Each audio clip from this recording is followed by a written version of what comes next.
में नहीं होगा। हम जितना जितना व्रतों के निकट रहेंगे उतना उतना मोक्ष हमारे निकट आता चला जाएगा। हम जो है मोक्ष के निकट आते चले जाएंगे। इसलिए व्रतों का जीवन में प्रभाव होता है। मानुभाव, हम व्रत तो ग्रहण करते हैं, लेकिन हम व्रत जो है केवल मात्र अपने घर तक ही सीमित रखते हैं। हम जब तक बंगाई गांव में हैं, चाहे धुबड़ी में हैं, तब तक जो है हम घर में रहकर के व्रत का पालन करेंगे, और बाहर गए तो छूट, पहले कंडीशन रख लेते हैं। जबकि अपनी सुरक्षा के लिए बाहर ज्यादा व्रतों की आवश्यकता है। भले ही आप घर में कुछ भी करो, लेकिन बाहर जाकर के हम अपने जीवन में अपने जैनत्व का परिचय दे सकते हैं। अपने धर्म की लाज, अपने धर्म की रक्षा, अपनी आचार संहिता, अपने श्रावकाचार को हम अपने जीवन में जीवित रख सकते हैं। लेकिन वर्तमान का इंसान जो है बाहर की पहले कंडीशन कर लेता है कि महाराज बाहर की छूट, धुबड़ी से बाहर गए, छूट पहले छूट कर लेते हैं। तो बाहर जो है हम व्रतों का पालन करने में संभव नहीं हो पाते अपने आप को। जहां मर्यादा पुरुषोत्तम राम जब जंगल में गए तो उन्होंने अपने धर्म को, अपने व्रत को, अपने संयम को अयोध्या में छोड़कर के नहीं गए, जंगल में साथ में लेकर के गए, जिसके कारण उस जंगल के अंदर भी उनकी रक्षा हो गई। जहां राम रात्रि में वृक्ष के नीचे निवास करते हैं और सवेरे देखते हैं तो उनके सामने जो है राजमहल तैयार खड़ा हुआ मिलता है। व्रतों से हमारा पुण्य बढ़ता है, लेकिन हमको विश्वास नहीं। जिस दिन से कोई व्रत धारण करता है उसका पुण्य दुगुना दुगुना बढ़ता चला जाता है। हम देखो आज हमारे जितने साधु संत हैं, आज उनकी अपने जीवन में सारी व्यवस्थाएं बन रही हैं। जिनका कोई रिलेशन नहीं, जिनका कोई संबंध नहीं, जिनका कोई रिश्तेदार नहीं, जिनका कोई परिचय नहीं।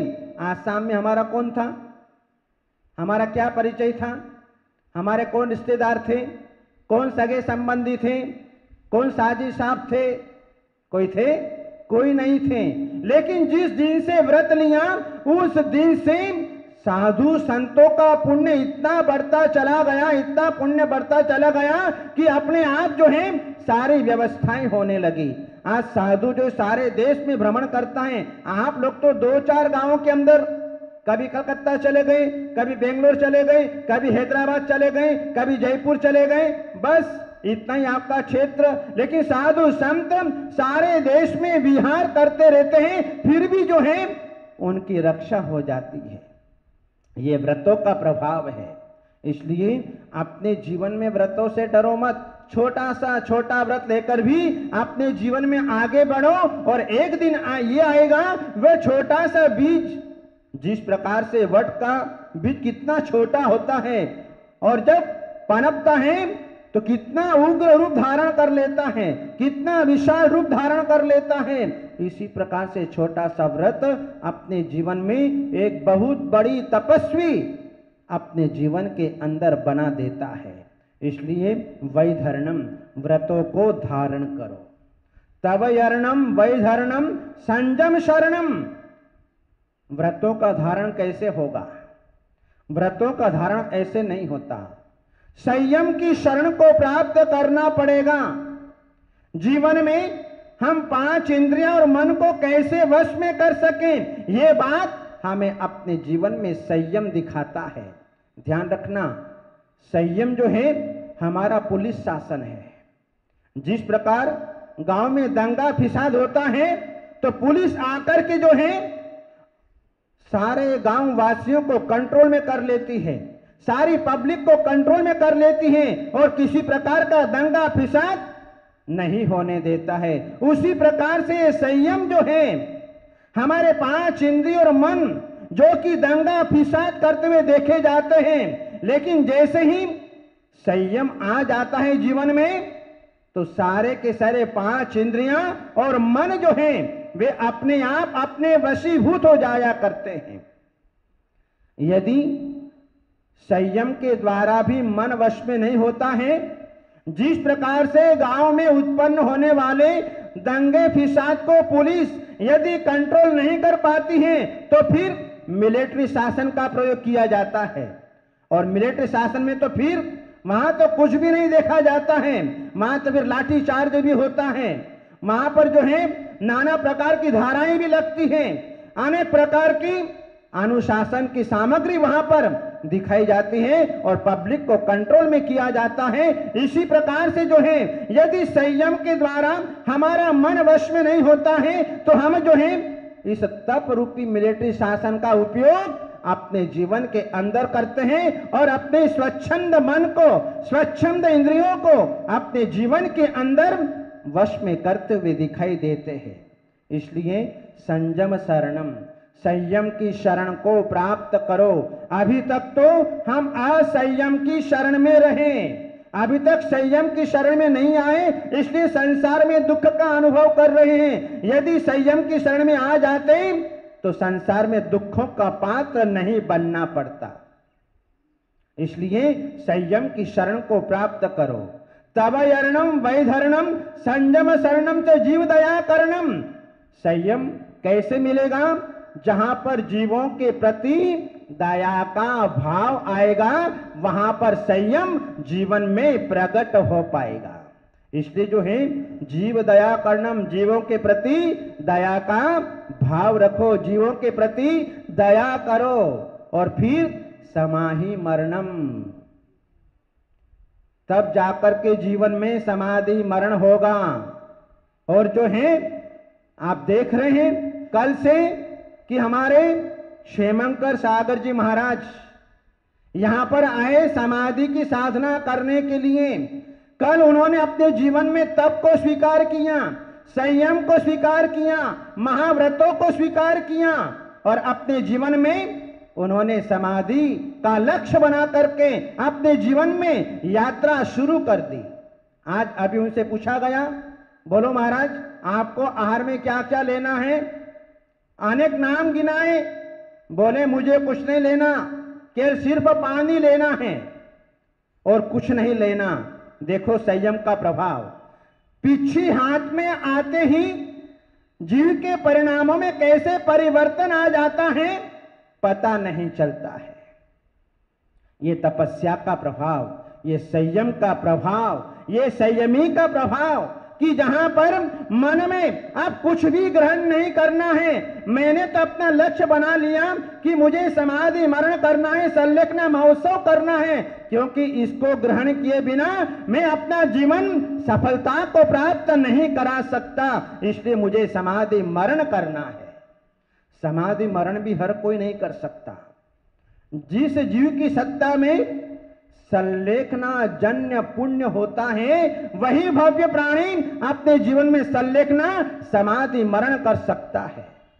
जिन्होंने अपने जीवन में गुरु भक्ति की, जिन्होंने अपने जीवन में वैयावृत्य किया, वही प्राणी अपने जीवन में इस संलेखना का पुण्य उपार्जित करके अपने जीवन में संलेखना को प्राप्त होता है। जिन्होंने अपने जीवन में संलेखना रत साधु की सेवा की, जिन्होंने आहारदान दिया, वही प्राणी अपने जीवन में ऐसे स्थिति को प्राप्त कर सकता है।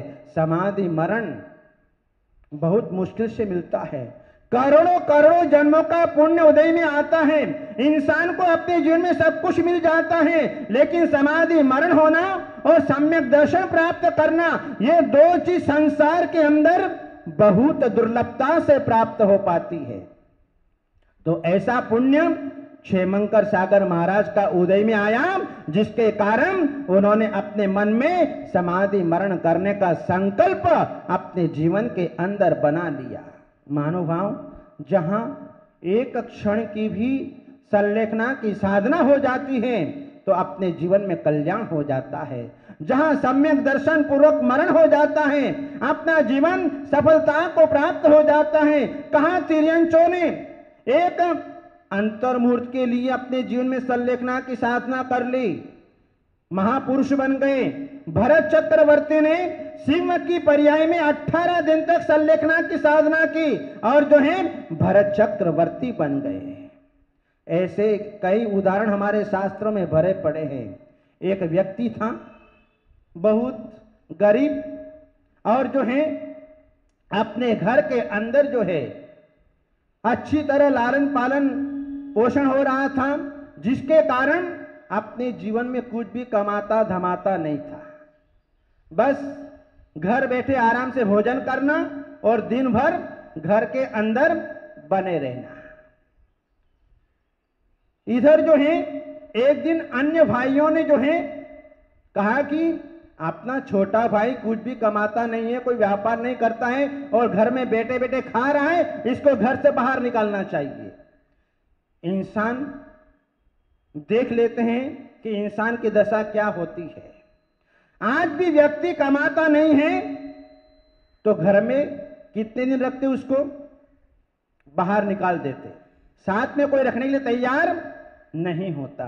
ऐसी उस व्यक्ति की दशा हो गई, उसको घर से निकाल दिया और घर से निकालने के उपरांत अब क्या करें, वह जो है एक सेठ के यहां पर नौकरी करने लगा। देखो परिस्थितियां क्या क्या काम कराती हैं। घर के अंदर बहुत सारा धन भी रखा हुआ है, लेकिन कर्म का उदय आया तो घर से बाहर निकलना पड़ा और जो है सेठ के यहां पर नौकरी करने का अवसर आ गया। सेठ के यहां पर नौकरी करने लगा। नौकरी क्या थी? जंगल से लकड़ी काट करके लाना और उनको बेचना, ये उसका काम था। और उसको तनख्वाह के रूप में कुछ नहीं मिलता था, मात्र सवेरे शाम 2 टाइम भोजन और जो है वस्त्र, बस यही उनकी तनख्वाह थी। 1 वर्ष हो गया नौकरी करते करते और जो है एक दिन क्या हुआ कि पर्व के दिन आए और पर्व के दिन आए तो सेठानी ने विचार किया कि ये व्यक्ति अपने घर के अंदर 1 वर्ष से काम कर रहा है, इसको आज अच्छा सा भोजन कराना चाहिए। तो सेठानी ने अच्छे मिष्ठान्न बना करके उस व्यक्ति को खिला दिए। खिलाने के बाद उसने अपने जीवन में कभी ऐसे मिष्ठान्न नहीं खाए थे, उसने पेट भर करके ज्यादा खा लिए। ज्यादा खाया तो नींद परेशान करने लगी, जा करके सो गया। इधर जो सेठ घर पर आया और पूछा नौकर कहाँ गया, तो सेठानी ने कहा कि वो सोया हुआ है। बोले क्या हुआ? सेठानी ने कहा कि आज पर्व का दिन था, मेरे मन के अंदर विचार आया कि ये अपने घर में 1 वर्ष से नौकरी कर रहा है, अभी तक मैंने उसको कुछ भी मिष्ठान्न नहीं खिलाया, इसलिए आज मैंने उसको मिष्ठान्न बना करके उसको खिला दिया है, इसलिए उसको आज गहरी नींद आ गई है। सेठ जी को गुस्सा आया, सेठानी को मारने लगा। इतने में उसकी नींद खुल गई। नौकर ने पूछा क्या बात है? तो सेठानी ने कहा कि आज तू सोया रहा, आज मैंने तुमको जो है मिष्ठान्न बना करके खिलाया, आज तुम नौकरी पर नहीं गए, जिसके कारण आज मेरी पिटाई हो रही है। बस इतना सुनते ही वह नौकर जो है घर से चला गया, जंगल में गया, लकड़ी काट करके लाता, चौराहे के ऊपर खड़ा हो जाता, लेकिन व्यापार करना नहीं आता था कि व्यापार कैसे किया जाए। और जो है एक दिन हो गया लकड़ी नहीं बिकी, दूसरा दिन हो गया लकड़ी नहीं बिकी, तीसरा दिन हो गया लकड़ी नहीं बिकी। इस प्रकार 3 दिन तक भूखा रहा, व्यापार करना आता नहीं था, खड़ा रहा चौराहे के ऊपर। चौथे दिन एक मासोपासी मुनिराज आहार की चर्या के लिए जा रहे थे। उसकी दृष्टि मुनिराज के ऊपर पड़ गई और मुनिराज के ऊपर पड़ते ही विचार करने लगा कि ये अपने खाने पीने का प्रबंध कैसे करते होंगे।